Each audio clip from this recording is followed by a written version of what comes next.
Hello everybody. So today I want to talk about calculus, the topic that is about limit.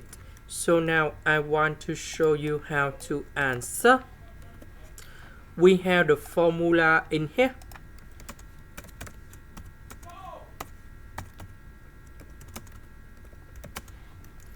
So we need to transform this one and this one into this one, and we have like this.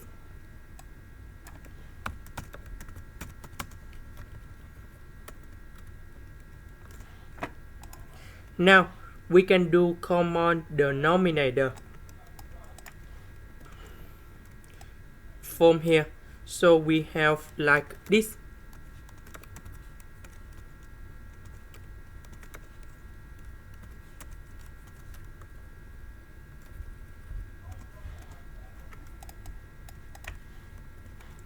So number 3 minus number 3, we cancel negative with h. We have negative h.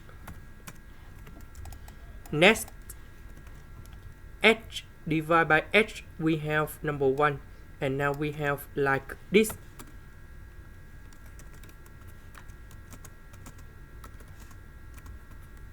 So we put number 0 cone here.